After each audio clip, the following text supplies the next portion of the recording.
itu pertengahan di antara umat-umat lainnya. Jadi posisi Ahlus Sunnah di tengah-tengah aliran-aliran dalam Islam seperti posisi Islam di antara agama-agama yang lain. Pertengahan. Dan Ahlus Sunnah itu pertengahan dalam hal apa? Manhaj Ahlus Sunnah wal Jamaah selalu pertengahan, tidak ke kutub utara dan tidak ke kutub selatan, tidak ekstrim kanan, tidak ekstrim kiri.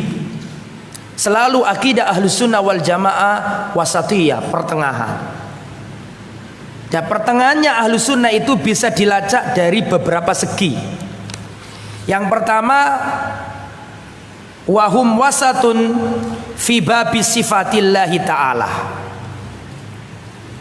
Ahlus Sunnah itu pertengahan dalam bab asma dan sifat Allah.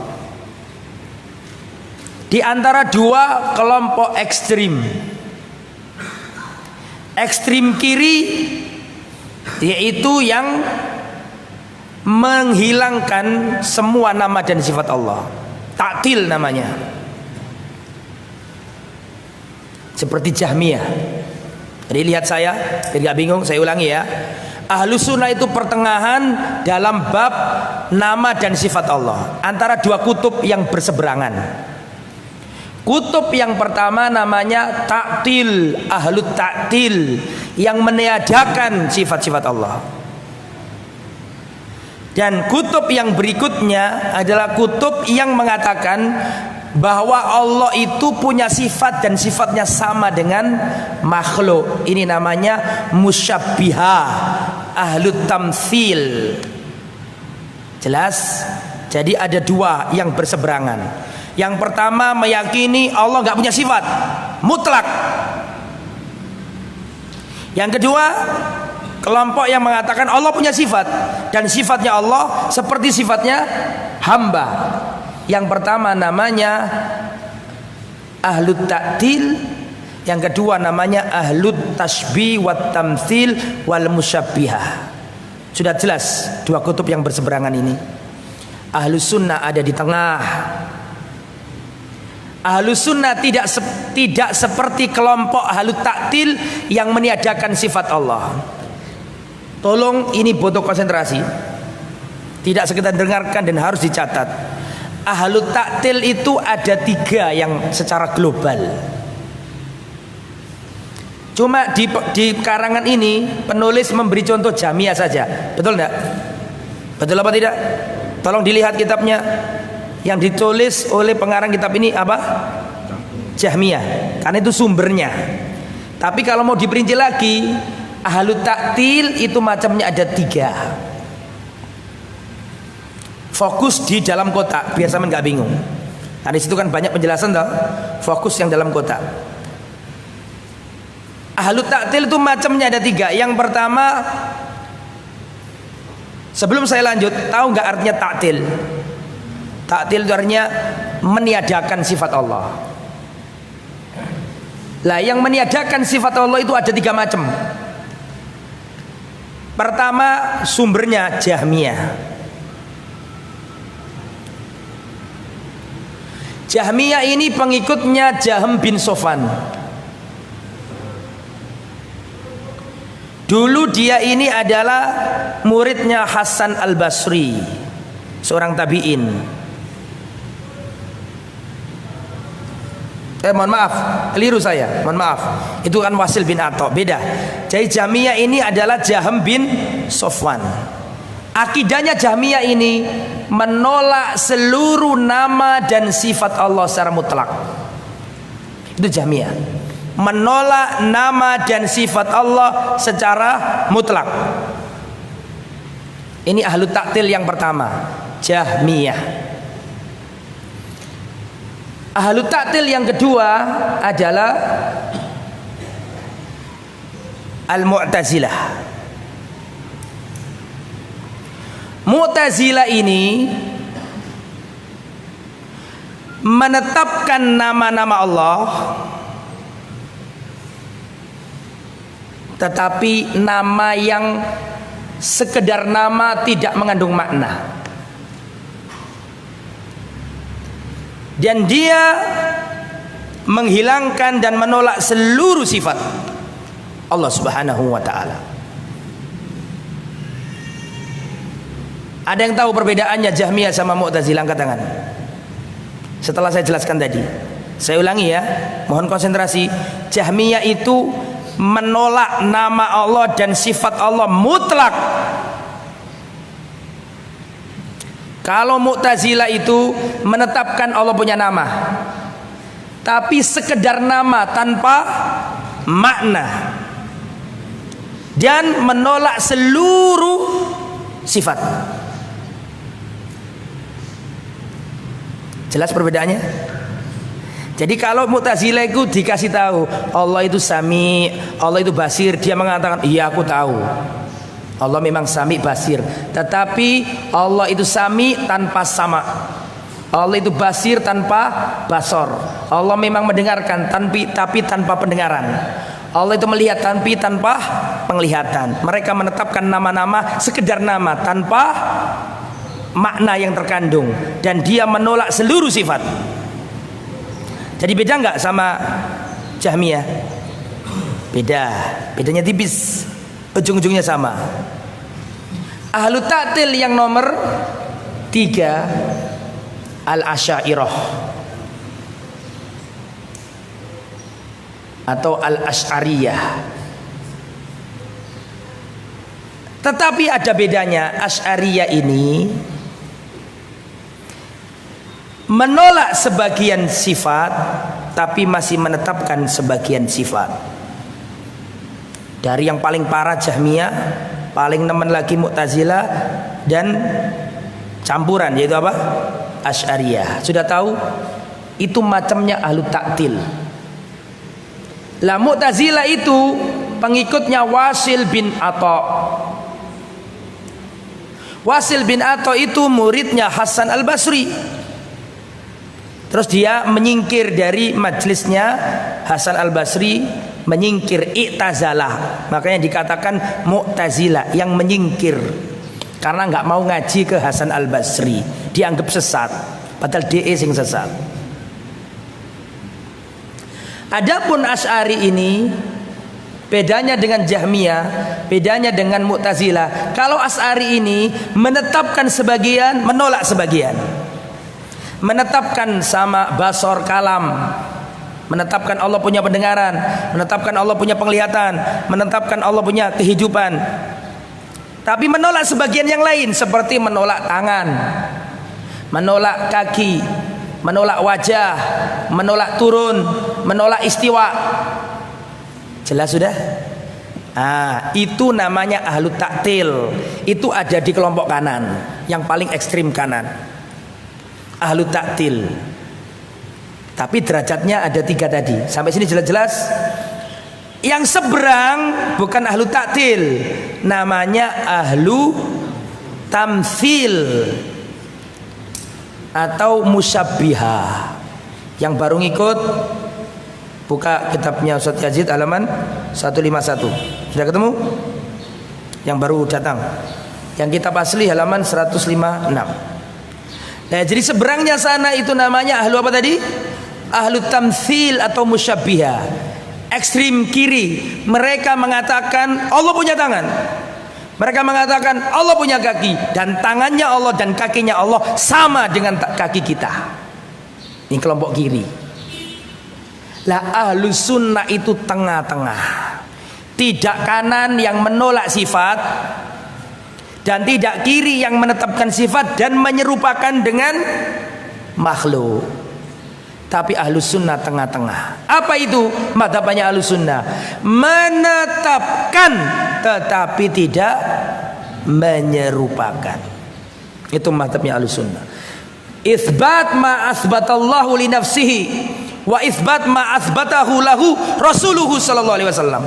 Ahlus sunnah menetapkan setiap nama dan sifat yang Allah tetapkan untuk dirinya dalam Al-Quran, dan ahlus sunnah menetapkan nama dan sifat Allah yang dicantumkan Rasulullah dalam hadisnya, tanpa mentakwilnya, tanpa mentahrifnya, tanpa membagaimanakannya, tanpa menyerupakannya. Saya tanya dan saya sabar menunggu jawaban jenengan. Bisa dipahami? Kalau belum bisa silakan tanya. Ya, ini yang pertama. Jadi Ahlus Sunnah wal Jamaah itu tengah-tengah. Tengah-tengah dalam hal apa Ustaz? Kategori yang pertama, tengah-tengah dalam bab asma wa sifat. Tengah-tengah di antara apa Ustaz? Di antara dua pemikiran. Pemikiran yang pertama ahlut ta'til, dan pemikiran yang kedua ahlut tamsil. Ahlut ta'til ada berapa tadi? Ada 3. Yang paling parah namanya Jahmiyah, pengikutnya Jahm bin Safwan. Dia menolak nama Allah dan sifat Allah mutlak, nggak ada. Turun. Yang kedua namanya Mu'tazilah, menetapkan asmaullah tapi sekedar nama tanpa ada makna. Sekedar nama tanpa makna. Seperti begini, ada orang namanya Muhammad, ada orang namanya Aziz, gede, mohon maaf, Aziz artinya kan gagah, perkasa. Tapi ada orang namanya Aziz, sekedar nama toh, orangnya cengkring, kurus.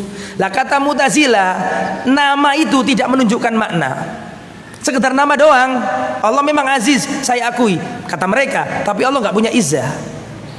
Allah Sami, Allah Maha mendengar, kita akui, tapi Allah nggak punya pendengaran.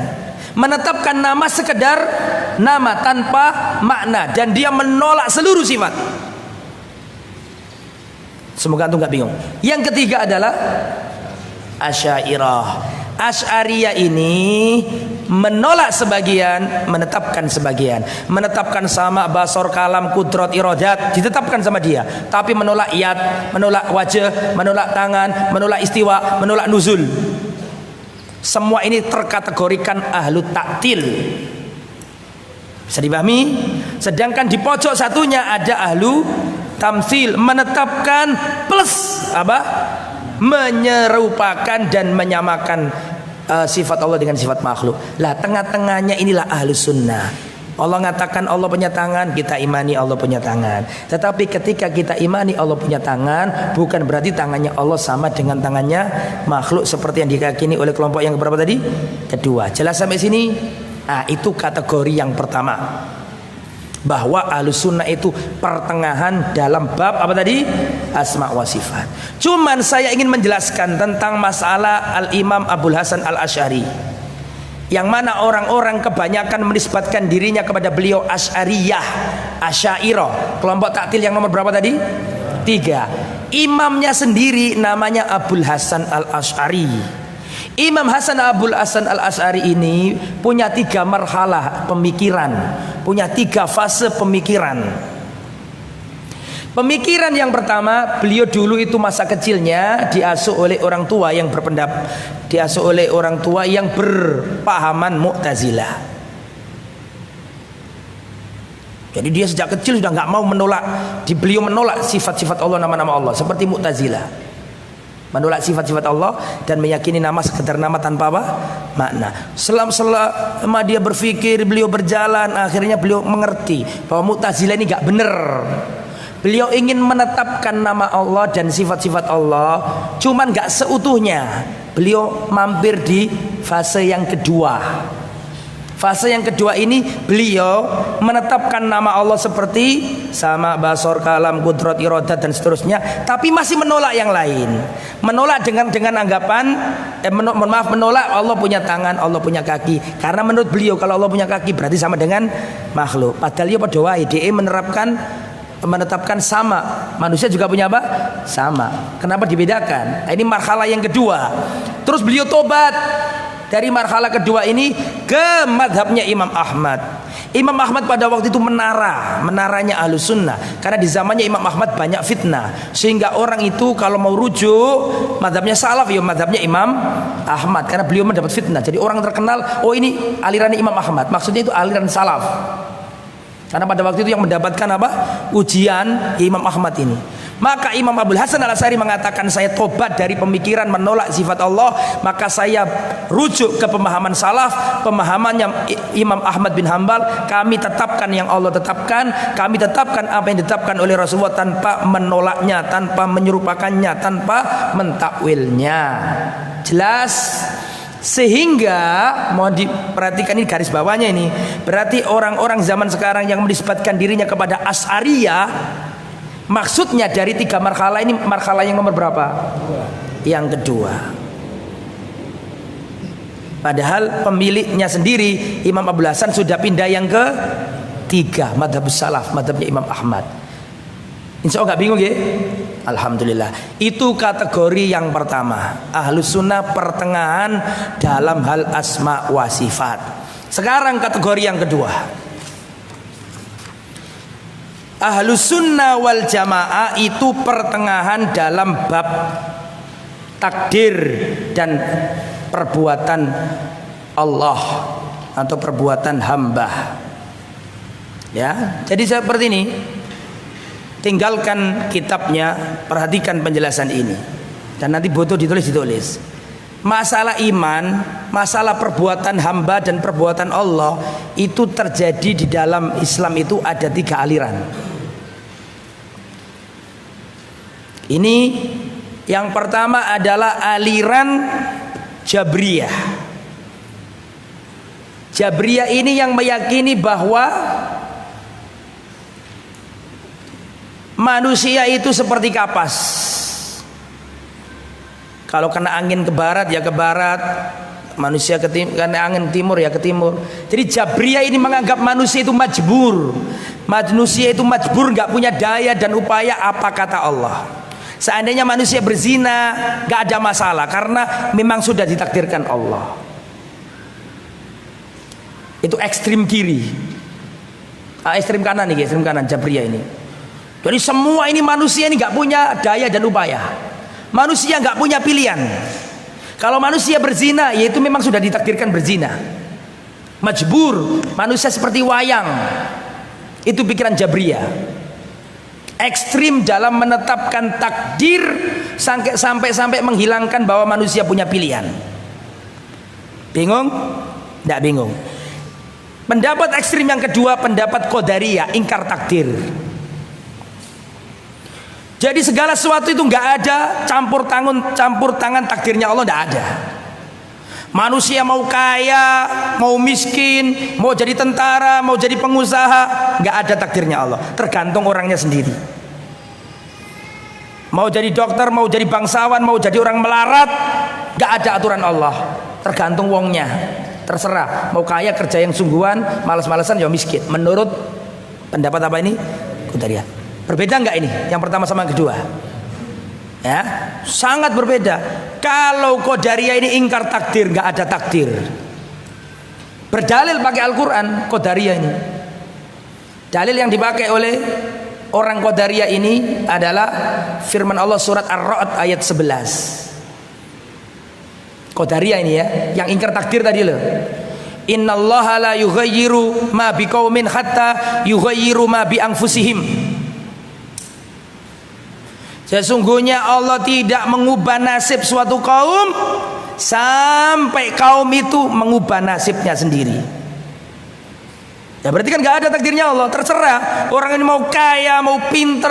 Kalau mau pinter ya harus belajar sungguh-sungguh. Kalau mau kaya ya harus kerja serius. Gak ada takdirnya Allah. Mereka berdalih dengan surat Ar-Ra'd ayat 11. Bagi mereka gak ada takdirnya Allah. Kelompok yang kedua apa tadi namanya? Jabriyah. Kalau Jabriyah ini kebalikannya, menetapkan takdir sampai menghilangkan perbuatan dan menghilangkan pilihan bagi hamba. Manusia itu nggak punya apa-apa. Mau berzina, mau dia sukses, mau dia ini, sudah ada aturan. Itu semua sudah Allah tentukan. Manusia nggak punya daya dan upaya dan nggak punya pilihan. Itu mazhabnya Jabriyah. Jadi kalau dia berzina ya jangan salahkan saya. Ini sudah ditakdirkan Allah. Jabriyah seperti itu. Berlebihan dalam menetapkan apa? Takdir sampai salah kaprah. Ini pendapat Jabriyah. Dia datang ya, lupa nggak bawa SIM, nggak bawa helm, disemprit Pak polisi di tengah jalan. Mana Mas helmnya? Lupa Pak. Mana SIM-nya? Iya Pak, ketinggalan di dompet. Mas saya tilang Mas ya. Oh jangan Pak. Bapak nggak tahu ya kalau ini sudah ditulis di Lauhul Mahfuz sudah ratusan tahun yang lalu sebelum diciptakan langit dan bumi. Sudah takdir Allah Pak. Tolong ngaji lagi sampean Pak. Kata polisinya, sama saja Mas. Saya nilang sampean sudah ditatat selama ratusan tahun. Polisi ini ngerti soal ini. Nah ini. Jadi yang satu ingkar takdir, yaitu qadariyah. Yang satu menetapkan takdir sampai hulu, ekstrim, sampai menghilangkan upaya dari manusia. Ekstrim gak ini? Kanan kiri. Ahlus sunnah datang tengah-tengah. Pikiran ahlus sunnah tengah-tengah. Ahlus sunnah wal jamaah itu tengah-tengah. Sebelumnya saya kasih tahu dalilnya yang dipakai oleh kaum Jabriyah. Jabriyah pakai dalil surat Al-Anfal ayat 17. Al-Jabriyah. Qadariyah itu. Bingung? Bingung tak? Yang Ar-Ra'd tadi itu Qadariyah. Betul apa enggak? Tadi salah saya ngomong enggak kan? Enggak. Terus yang Ar-Ra'd ini Jabriyah. Manusia seperti wayang tadi itu lah. Al-Anfal surat 17 saya bacakan. Falam taqtuluhum walakinallaha qatalahum. Bukan kamu yang bunuh mereka, tapi Allah lah yang bunuh mereka. Wa ma ramaita id ramaita walakinallaha rama. Bukan kamu yang melempar ketika kamu lempar, tapi yang melempar adalah Allah. Yang satu menetapkan takdir sampai hulu, ekstrim, meninggalkan daya upaya dari manusia. Yang satu mengingkari apa? Takdir. Berbeda. Bertolak belakang.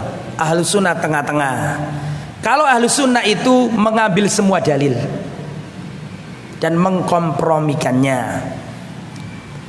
Ahlus sunnah meyakini Allah subhanahu wa ta'ala punya takdir, tetapi ahlus sunnah tetap menetapkan bahwa manusia itu punya apa? Pilihan. Makanya ini sudah pernah ditanyakan ke Rasulullah. Saya bacakan sebuah hadis. Ada seorang datang kepada Rasulullah bahwa orang itu sudah Allah tentukan, mohon maaf Rasul sudah bersabda, orang itu sudah ditentukan oleh Allah mana tempat duduknya, di neraka atau di surga, semuanya. Sampaian ini sudah ada tulisannya, fulan surga, fulan neraka, fulana surga, fulana neraka, sudah ada catatannya. Semua sudah ditentukan Allah. Terus datang seorang sahabat Nabi yang berkata, ya Rasulullah, kalau seperti itu terus ngapain kita beramal? Wong sudah ada tulisannya ya Rasulullah. Ngapain kita beramal? Ya kita tawakal saja, kita tunggu kita termasuk yang mana di tulisan itu. Paham gak maksudnya? Ngapain beramal? Wong sudah ada catatannya. Maka Rasulullah SAW mengatakan, la i'malu, tetaplah kalian bekerja, berusaha, beribadah. Kullun muyassarun lima khuliqalahu. Setiap orang akan dimudahkan menuju penciptaannya. Kemudian Nabi mengutip sebuah ayat, perhatikan. Fa amma man a'ta wattaqa wa saddaqa bil husna fasanuyassiruhu lil yusra. Dan orang-orang yang berinfak, menginfakkan hartanya dan bertakwa kepada Allah dan percaya balasan hari kiamat, hari akhirat, fasanuyassiruhu lil yusra, maka Allah mudahkan jalannya menuju kemudahan. Wa amma man bakhila wastana, dan bagi orang yang bakhil, tidak bertakwa, mendustakan hari kiamat, fasanuyassiruhu lil usra, Allah mudahkan jalannya menuju kesulitan. Di sini berarti ada sebab akibat apa tidak? Ada sebab akibat apa enggak? Berarti tetap disuruh apa? Usaha. Dan ahlus sunnah itu pertengahan. Mengapa Allah subhanahu wa ta'ala kok sudah menulis, ya ini fulan surga, fulan neraka, padahal orangnya masih belum mati, belum selesai ujian di dunianya. Kenapa kok sudah ada tulisannya? Apakah Allah zalim? Lho lak sakno sing ditulis neraka. Kan ngono kan nduk subati kita ini. Tak, Allah enggak zalim. Karena Allah sudah tahu ilmu yang apa yang akan terjadi. Beda dengan ilmunya manusia. Saya kasih contoh biar jelas. Dan ini sudah pernah saya sampaikan. Saya sebagai seorang pengajar punya murid, saya kasih lembar jawaban Mereka ketika mengerjakan belum selesai, belum dikoreksi, sudah saya kasih nilai. Fulan 100, fulan 50, fulan 70, fulan rosif, fulan gagal, fulan 20, fulan 10 merah. Padahal belum saya koreksi, belum saya bawa, belum saya teliti, tapi saya sudah menilai. Dolim nggak saya? Dolim. Kenapa? Karena saya nggak punya ilmu untuk menerka apa yang mereka tulis. Berbeda dengan ilmunya Allah, meskipun sampean dorong mati, tapi Allah wis weruh apa sing bakal sampean lakoni. Makanya Allah nggak dolim kalau sudah ada catatannya, nggak dolim, karena Allah sudah tahu apa yang akan terjadi. Berbeda dengan hamba, berbeda dengan ilmunya guru dan seterusnya. Bisa dipahami ya? Jadi Ahlus Sunnah menetapkan bahwa manusia punya kehendak, pilihan, tetapi kehendaknya Allah lah yang terjadi. Ada di sini dalam surat apa itu? Enggak ada. Ada itu surat At-Ta'wir ayat 28 sampai 29. Wa ma tasyauna illa ayyasha Allahu rabbul alamin. Ya, dan kamu tidak dapat menghendaki kecuali apabila dikehendaki oleh Allah. Wa ma tasyauna illa ayyasha Allah. Jadi Allah, mereka punya kehendak, tapi kehendak mereka dibawa kehendak Allah Subhanahu wa taala. Jadi Ahlus Sunnah tengah-tengah, tetap suruh berusaha. Ya, seperti sekarang ini, ya sudahlah, nanti kalau takdirnya kena corona mati ya mati. Akhirnya dia gak berusaha. Gak berusaha, hati-hati. Makanya dalam Islam itu Pak, sebab ada dua. Ini sering saya sampaikan. Sebab dalam Islam ada berapa? Ada dua. Yang pertama sebab apa? Sebab syar'i. Seperti berdoa, memohon pertolongan kepada Allah, sholat malam, menjaga zikir. Ini sebab syar'i. Tapi jangan lupa sebab qadari. Cuci tangan. Misalnya sebagian memutuskan untuk libur sekolah, jangan jabat tangan. Libur dulu kajian, libur dulu sholat Jumat. Itu namanya sebab apa? Qadari. Jika itu berdasarkan riset ilmu, tidak mengapa. Dan seandainya kok itu sudah dikeluarkan oleh pemerintah, wajib kita apa? Kita taati, nggak boleh kita langgar. Ya, semoga Allah mengangkat musibah ini. Nah, itu pertengahan yang nomor berapa itu? Pertengahan yang nomor 2, antara yang menetapkan takdir dengan yang menolak takdir. Yang satu ekstrim, yang satu ekstrim. Al-Quran tengah, Ahlus Sunnah tengah-tengah. Sekarang yang nomor berapa? 3.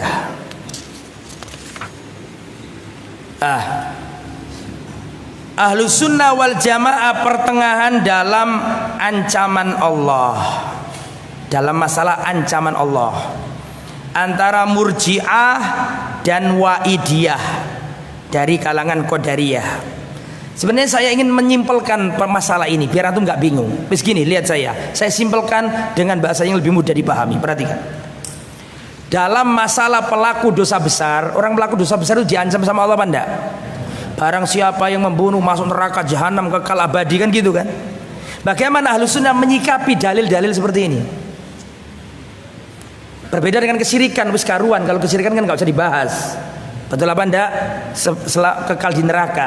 Tapi kadang-kadang ada yang nggak sampai syirik, tapi lafaz yang Allah pakai itu apa? Neraka. Betul apa enggak? Nah, sikap Ahlus Sunnah wal Jamaah terhadap pelaku dosa besar ini adalah sikap pertengahan dari kelompok-kelompok sesat yang ada.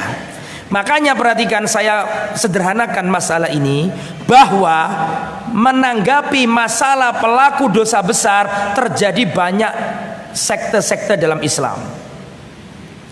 Kategorinya apa tadi? Pelaku dosa besar. Yang pertama, para pelaku dosa besar menurut Murji'ah.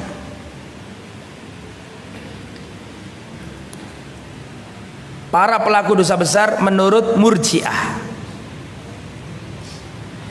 bahwa pelaku dosa besar itu dia orang, selama dia muslim maka dia adalah seorang yang mukmin yang sempurna imannya, karena kemaksiatannya tidak memadorotkan keimanannya.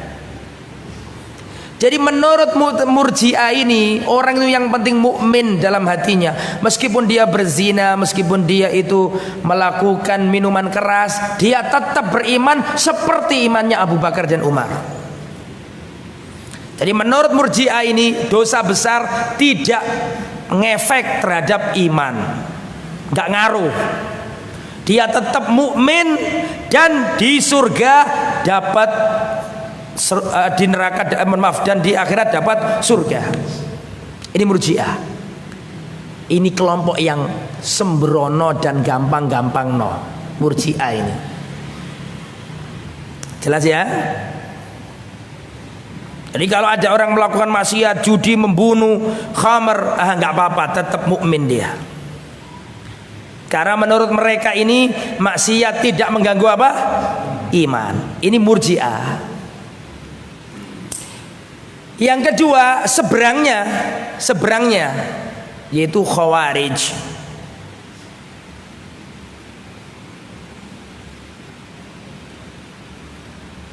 Khawarij ini kebalikannya, pelaku dosa besar kafir murtad dan di akhirat kekal di neraka. Ada orang KTP-nya Islam, dia sholat, tapi berzina, tapi membunuh orang, kafir murtad. Menurut orang Khawarij. Karena menurut orang Khawarij, pelaku dosa besar keluar dari Islam. Dan di akhirat dia kekal di neraka. Ekstrim gak ini? Ekstrim. Yang nomor 3, kelompok Mu'tazilah.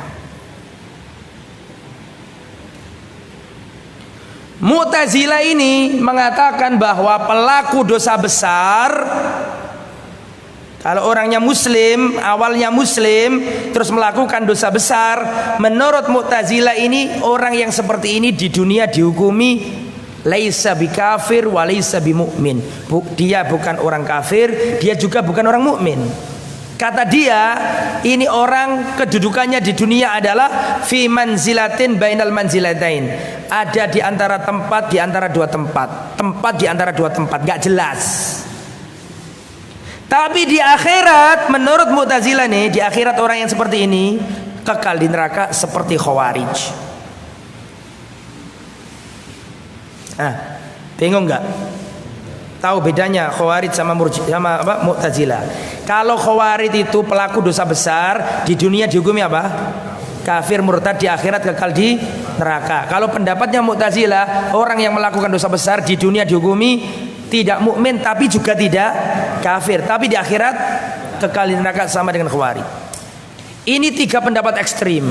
Maka datanglah Ahlus Sunnah tengah-tengah. Ahlus Sunnah berpendapat bahwa para pelaku dosa besar itu mukmin, masih mukmin mereka.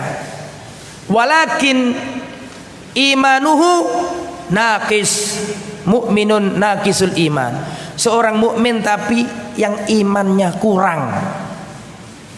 Maka di akhirat nanti orang yang seperti ini menurut Ahlus Sunnah tahta masyiatillah, di bawah kehendak Allah. Jika Allah berkehendak, Allah mengadabnya. Jika Allah berkehendak, Allah mengampuninya. Atau diadab dulu terus diampuni oleh Allah. Sebagaimana keumuman ahli tauhid yang lain, selama dia tidak melakukan kesyirikan, ditolong Allah. Jelas? Saya ulangi ya. Dalam masalah pelaku dosa besar terjadi berapa sekte? 3 sekte ekstrim, dan yang paling tengah adalah Ahlus Sunnah. Tolong disebutkan satu persatu dari 4 golongan ini, supaya saya yakin sampean sudah paham apa belum. Angkat tangan, ya Allah. Mas, yang pertama. Yang pertama jangan Khawarij dulu.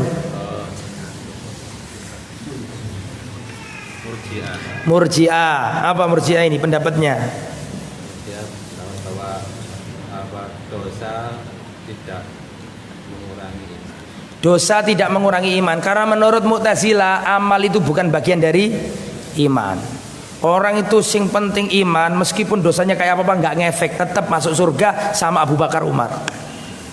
Itu pendapatnya Murji'ah. Kebalikan dari Murji'ah, pendapatnya apa tadi?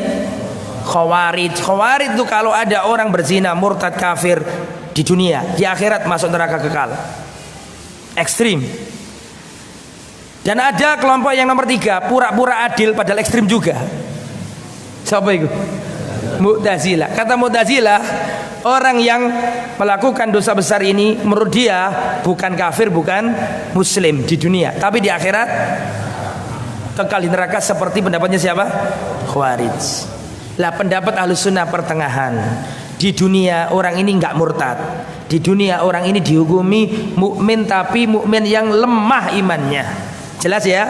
Dan di akhirat dia dibawa kehendak Allah. Bisa jadi langsung Allah maafkan karena dia punya amalan lain yang istimewa, berbakti sama orang tua, sedekah siriyah. Bisa jadi Allah maafkan langsung, atau bisa jadi Allah azab, atau bisa jadi Allah azab dulu terus Allah maafkan. Tadi dibawa kehendak Allah Subhanahu wa taala. Jelas ya? Itu kesimpulan dari nomor 3 dan nomor 4 yang ada di kitab antum. Bisa dipahami Pak? Jadi kalau panjenengan memahami yang saya sampaikan tadi, secara otomatis antum sudah paham nomor berapa tadi? Yang di kitab nomor berapa? 3 sama nomor 4. Saya ringkas menjadi 1 tadi itu. Jelas ya? Adapun kalau diperinci boleh, berarti kita lihat kitabnya. Yang nomor 3, Ahlus Sunnah pertengahan dalam masalah ancaman Allah antara Murji'ah dan Wa'idiyah. Kalau Murji'ah itu misalnya ada ancaman, barang siapa membunuh dengan sengaja makan neraka jahanam. Menurut Murji'ah, tidak apa-apa, sing penting iman. Paham ya?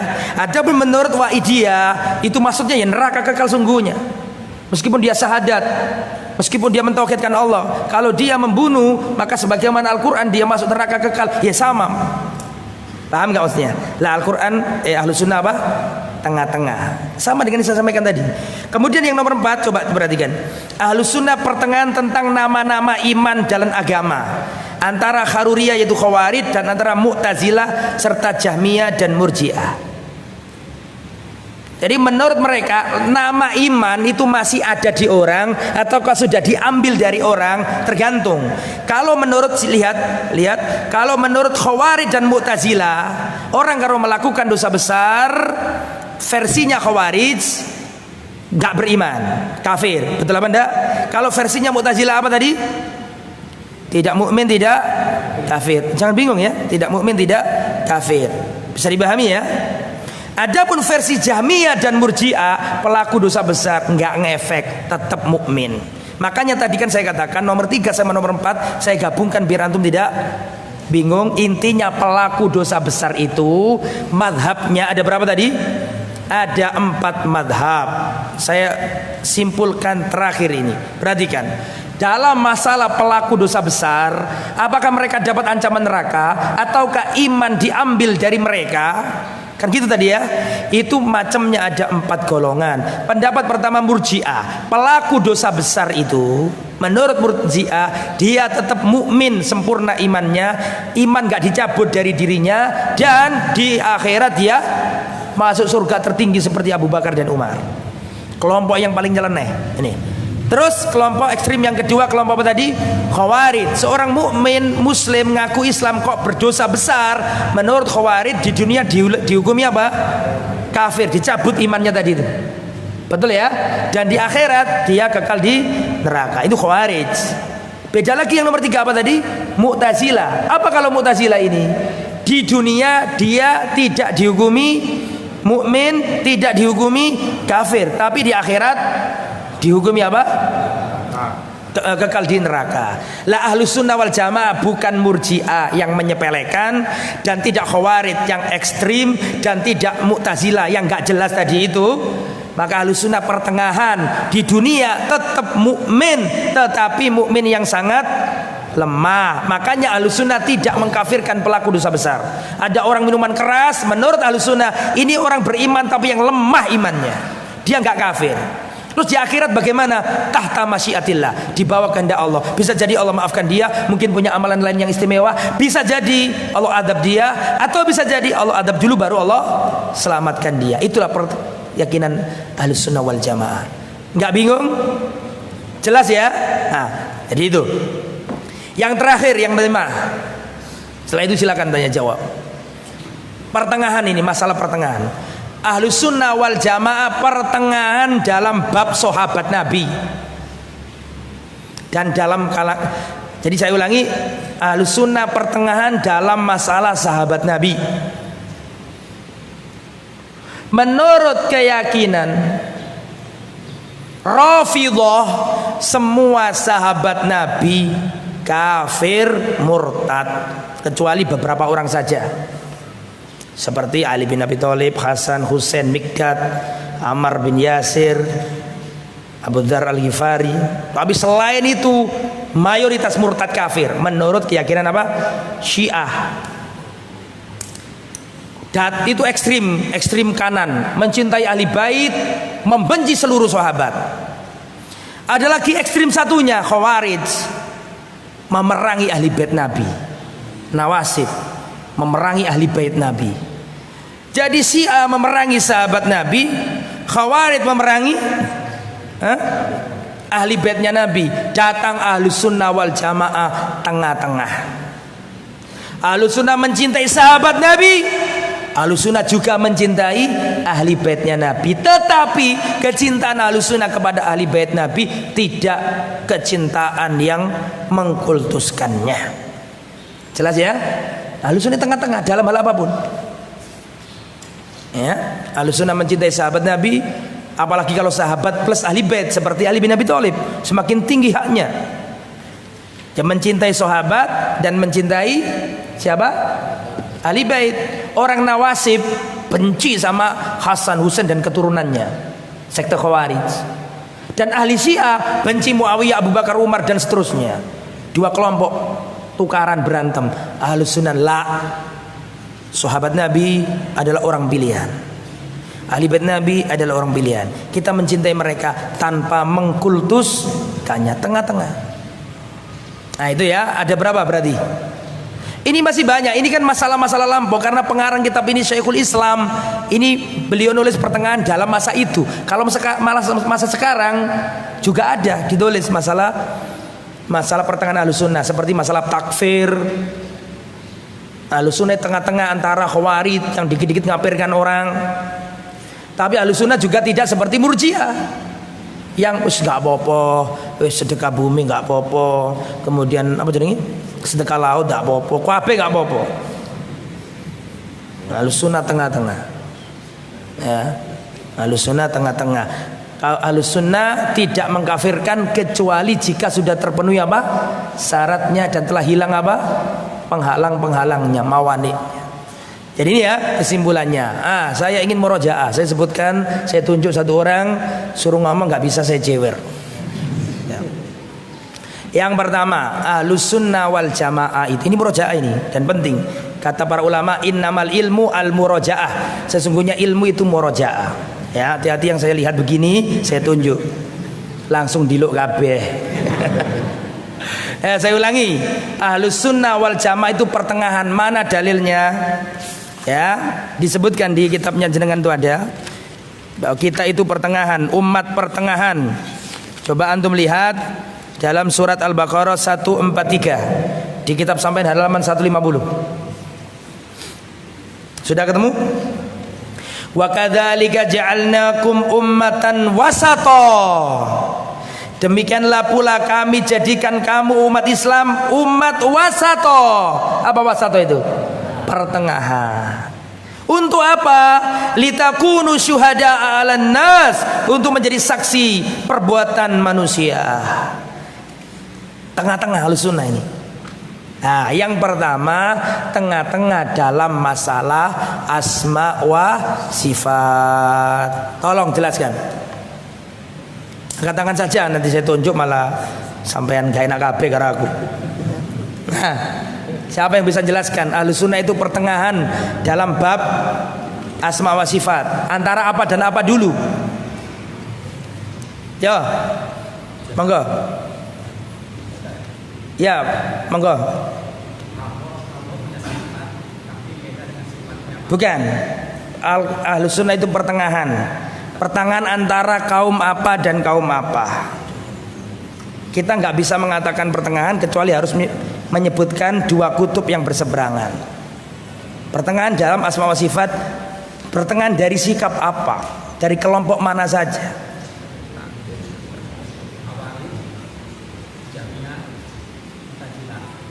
Nah, ada dua kelompok. Siapa yang katakan? Gak boleh tawaduk dalam hal ini. Monggo Pak. Kelompok yang pertama kelompok ahlut taktil, kelompok yang nggak mau menetapkan nama dan sifat Allah. Kelompok yang kedua namanya ahli tamtsil, masya Allah. Itu Pak yang pertama. Jadi yang pertama itu enggak Allah nggak punya tangan, enggak pokoknya sifat Allah nggak mau. Padahal Al-Qur'annya ada sifatnya, Al-Qur'an sunnah ada semuanya, ditolak enggak mau saya. Itu ahlu taktil.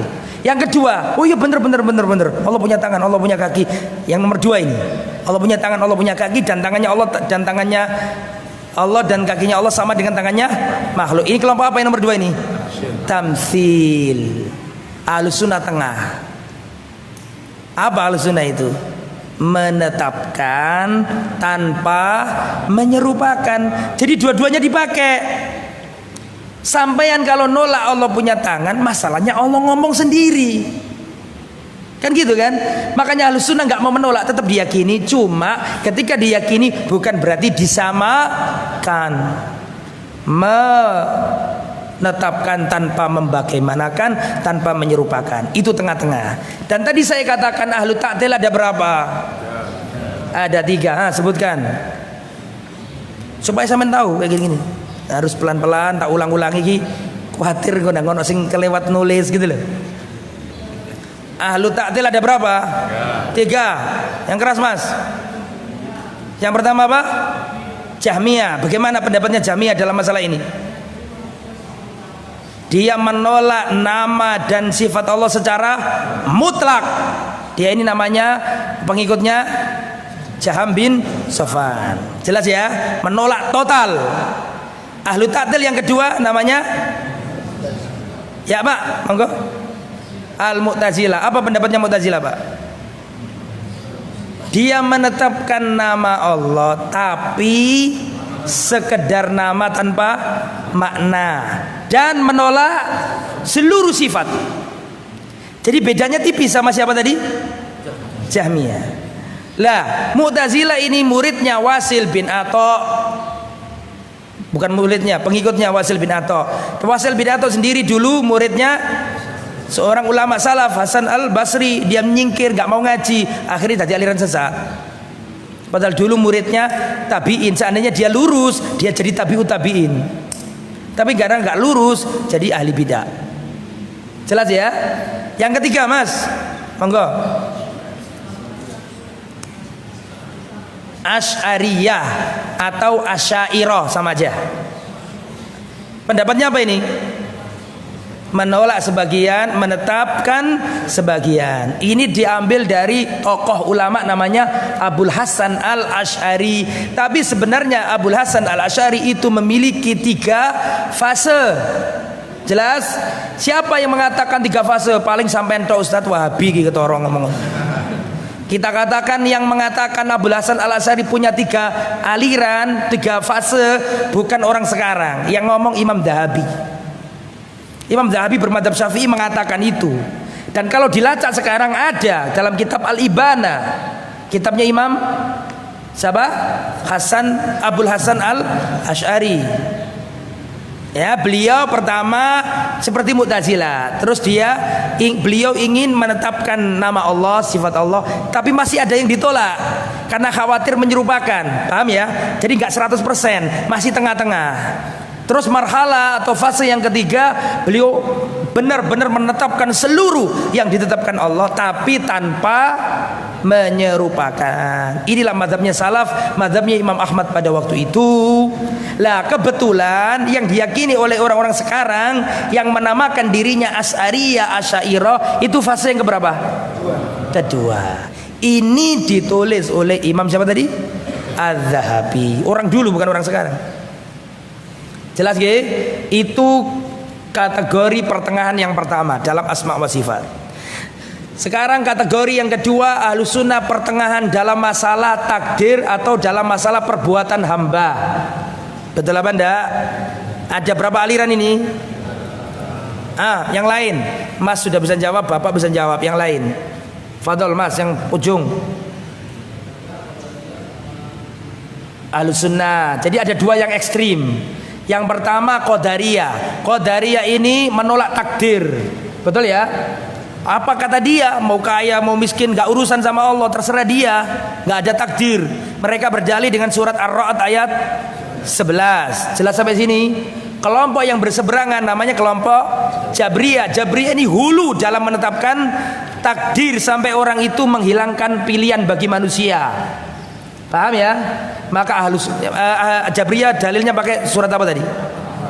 Al-Anfal ayat 17. Ahlus sunnah dua-duanya dipakai, digabungkan, bahwa takdir Allah itu ada, tetapi manusia tetap harus berusaha. Dalilnya mana tadi? Sudah saya sebutkan. Fa amma man a'ta wattaqa. Terus wasaddaqa bil husna. Surat apa itu? Surat Al-Lail. Nanti saya periksa ayat berapa itu. Ada seorang sahabat Nabi, ya Rasulullah, sudah ditulis ya Rasulullah, ngapain kita beramal? Loh, tetap beramal inti. Berarti tetap meyakini takdir, dan kita pun harus terus apa? Berusaha. Kita tidak ekstrim kanan, tidak ekstrim kiri, pertengahan. Itu kategori yang nomor berapa? 2. Sekarang kategori yang nomor 3. Nomor 3 ini saya gabungkan biar memudahkan antum, yaitu nomor 3 sama nomor apa tadi? 4. Dalam masalah apa tadi? Dalam masalah pelaku dosa besar dan dalam masalah ancaman Allah atau dalam masalah pencabutan iman dari diri kita. Betul nggak? Saya gabungkan nomor berapa tadi? 3 sama nomor 4. Hasilnya ada berapa golongan tadi? Ada 3 ekstrim dan ada 1 pertengahan. Betul?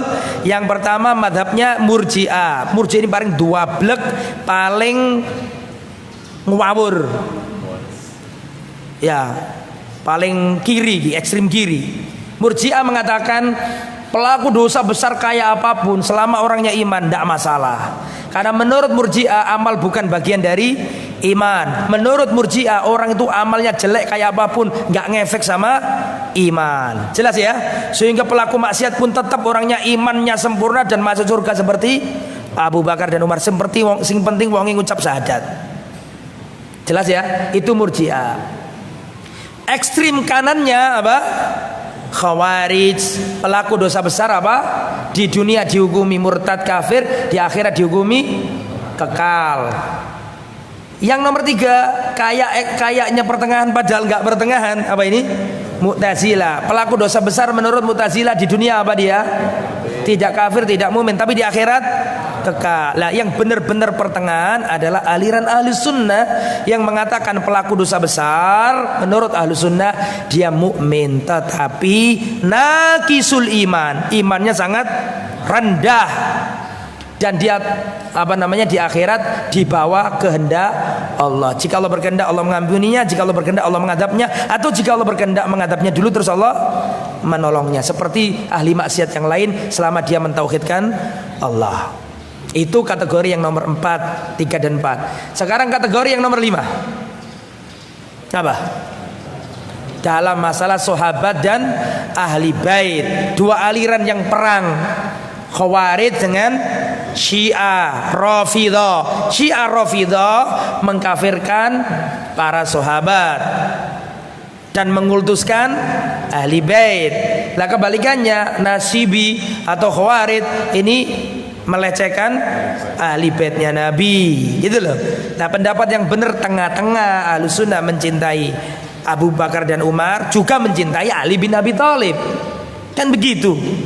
Lucu mereka itu. Wong jelas-jelas di antara mereka nggak ada masalah. Ali bin Abi Thalib mengatakan kami para sahabat ijma manusia terbaik sesudah Rasul dan para anbiya Abu Bakar dan Umar. Ali yang ngomong. Ya, ketika Ali itu nikah gak punya uang, dibantu sama sahabat yang lain untuk membayar mahar. Ali bin Abi Thalib punya anak, dikawini sama siapa? Umar. Loh, di antara mereka gak ada masalah, kok dijadikan ada masalah itu? Sampai mereka kalau orang-orang Syiah kalau di depan kuburannya Rasulullah itu Assalamualaikum ya Rasulullah, samping kanan gini siapa? Umar. Laknatullah alaika ya Abu Bakar, laknatullah alaika ya Abu Bakar, laknatullah alaika ya Umar. Ahlus Sunnah enggak. Mereka mencela Aisyah, menuduh Aisyah berzina. Ketika mereka mencela Aisyah berarti mereka mencela Rasulullah. Berarti kan artinya Allah nggak menegur Rasul. Berarti Rasul salah pilih. Kan gitu. Makanya ahlu sunnah lah. Ahlu sunnah mencintai sahabat, ahlu sunnah mencintai ahli bait, tapi tidak mengkultuskannya. Itulah madhab ahlu atau manhaj ahlu sunnah wal jamaah. Manhaj apa tadi namanya? Pertengahan di antara kelompok-kelompok sesat. Silakan kalau ada pertanyaan. Enggak. Dengan takdir, kan dijelaskan bahwa Allah sudah mengetahui manusia bakal masuk neraka yang mana, surga di mana. Dan itu apakah termasuk rencana Allah? Apa Allah hanya mengetahui bahwa manusia itu akan masuk? Kan sudah dijelaskan cara beriman kepada takdir itu ada 4. Masih ingat nggak marotibul qadar itu? 4 tingkatan takdir itu lah. Yang ingat angkat tangan. Silakan. Oh, Bapak masih ingat nih. Sudah saya jelaskan di tempat ini ada 4 tingkatan beriman kepada takdir. Yang pertama iman terhadap apa? Ilmu. Jadi nggak sempurna iman sampeyan itu sebelum meyakini 4 hal ini. Yang pertama meyakini bahwa semua di alam jagat raya ini tidak ada yang keluar dari ilmunya Allah. Semua yang terjadi, yang akan terjadi, semua dalam pantauan ilmunya Allah. Tidak ada kejadian di jagat raya ini yang luput dari pantauan Allah ilmunya, tidak ada. Itu fase pertama. Yang kedua Pak? Apa? Alkitabah. Meyakini bahwa seluruh jagat raya ini kejadiannya sudah dicatat Allah. Jadi tidak hanya meyakini ilmunya Allah, ya ilmu ya termasuk yang nomor 2 apa ini? Alkitabah. Bahwa tidak ada di jagat raya ini kecuali sudah ditulis Allah. Kapan itu dedaunan jatuh, semua sudah ditulis oleh Allah. Wa ma tasqutu mi warokotin, dan tidaklah dedaunan itu turun dari batangnya ke bumi kecuali sudah ada catatannya, Pak. Ada di ilmunya Allah, Allah tahu gak luput. Kedua, dan sudah dicatat Allah. Kapan rambut sampeyan rontok itu ada semuanya. Allah tahu itu dan sudah dicatat. Allah pertama kali menciptakan kolam. Setelah itu apa yang terjadi? Allah perintahkan ke kolam, betul kan? Kolam ini bukan kolam jeding itu, bukan. Apa kolam di sini? Ya kolam, uktub, wahai pena, tulislah. Madza aktub ya Rabbi, apa yang saya tulis ya Allah? Uktub maqadir kul syai'. Catatlah takdir seluruh segala sesuatu ini. Jadi nggak ada yang luput. 1 ilmu, 2 apa tadi? Kitabah. Yang ketiga apa Mas? Kehendak. Jadi kehendak. Tadi kan apakah kehendak Allah, rencana Allah? Kehendak juga. Ilmunya Allah, terus apa tadi yang kedua? Catatan dan kehendak. Tidak ada yang terjadi kecuali atas kehendak Allah. Dedaunan tidak akan rontok kecuali itu dikehendaki Allah. Nah, terus yang nomor 4 khalq, penciptaan. Itu marotibnya, tingkatannya. Iman bahwa segala sesuatu enggak keluar dari ilmunya Allah. Iman bahwa segala sesuatu itu sudah dicatat oleh Allah. Iman segala sesuatu sudah dikehendaki oleh Allah. Dan iman bahwa segala sesuatu ini sudah diciptakan oleh Allah. Nah, itu.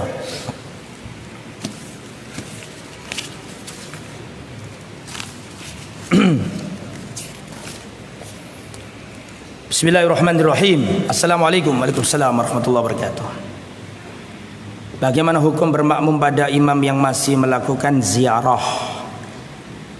Titik. Sedangkan masjid sunnah di sekitar kita sangat sedikit. Apakah sah sholat kita? Ada kesalahannya enggak di sholatnya itu? Kalau sholatnya kita tahu, adapun ada kekeliruan-kekeliruan di luar sholat, zikir jamaah dan seterusnya, maka nggak apa-apa selama syarat rukunnya terpenuhi dalam apa? Sholat itu. Dan apakah boleh menghukumi seorang imam sholat dengan kebiasaan kebanyakan orang tanpa tahu betul dia melakukan kesyirikan? Al aslu fil muslim as-salama. Hukum asal seorang muslim itu selamat. Nggak boleh kita tuduh yang macam-macam. Hukum asal seorang muslim itu apa? Selamat dari segala kesyirikan dan kebid'ahan. Selama kita nggak tahu ya kita berhusnudzon, ya. Wallahu a'lam. Bismillahirrahmanirrahim. Ustadz, saya pernah mendengar ada amalan yang pahalanya seperti pahala sholat di malam Lailatul Qadar, yaitu sholat sunat 4 rakaat 1 salam setelah sholat isya. Apakah hadisnya sahih? Tidak pernah dengar saya. Wallahu a'lam. Apakah aliran-aliran yang disebutkan selain Asy'ariyah masih ada? Asy'ariyah, agak jelas ini. Asy'ariyah masih ada? Ya masih. Khawarij masih ada. Ya, mereka membaca Al-Quran nggak sampai ke kerongkongan mereka, gampang ngafirkan orang, macam-macam. Murji'ah. Tapi yang paling eksis sekarang masih ada ya, diantaranya apa tadi? Asy'ariyah atau Asy'ariyah. Allahu a'lam. Assalamualaikum. Waalaikumsalam. Afan Ustadz, saya baru saja menikah dengan seorang duda. Di awal saya berharap suami menjadi seorang pemimpin dalam rumah tangga. Berjalannya waktu saya baru tahu kalau suami seorang pemalas, sehingga kurang giat dalam mencukupi kebutuhan hidup, sehingga menggantungkan hasil kerja saya. Sedang suami enak-enakan di rumah dan tidak peduli meskipun suami sudah mengikuti kajian sunnah. Ngawur ya. Wong lanang kudu doyan gawe. Hasil itu nggak mesti bisa banyak, bisa sedikit. Ya, tapi semangat kerja itu sebuah keniscayaan. Istrimu pun akan memaklumi dirimu ketika engkau sudah apa? Berusaha maksimal gitu loh. Yang sing kerja sing wedok, sing lanang santai-santai, malah bagian nadai nggak boleh. Orang itu dilarang, orang itu tidak dilarang jadi orang miskin. Tapi orang itu dilarang malas. Betul apa Anda? Miskin itu sudah bagian dari bagiannya Allah. Ya Allah ngasih kaya, ngasih miskin. Tapi malas, lah ini nggak boleh. Nah, kerja sungguhan, makanya harus dinasihati suaminya pelan-pelan, dikasih semangat. Ya, jangan sampai melakukan kesalahan. Karena nafkah itu tugasnya laki-laki, bukan perempuan.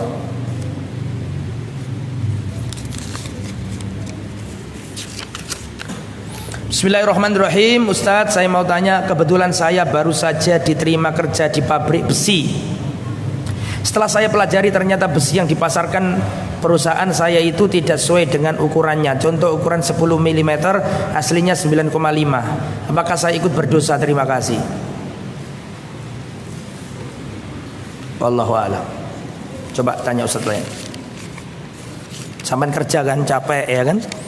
Adapun itu urusan bos sampean. Apakah dosanya itu masuk? Ta'awanu 'alal birri wat taqwa wa la ta'awanu 'alal itsmi, dan jangan tolong-menolong dalam perbuatan dosa. Ya kalau hati-hati tinggalkan, dan lebih baik ditinggalkan. Ustaz, tadi malam saya telat datang kajian di Masjid Al-Furqan dan saya langsung duduk tanpa melakukan sholat 2 rakaat dikarenakan tidak ada tempat sholat karena padat. Bagaimana hukumnya? Ya gak apa-apa, wong sunnah. Tapi jangan diulangi lagi. Apalagi gak ada tempatnya, gak apa-apa.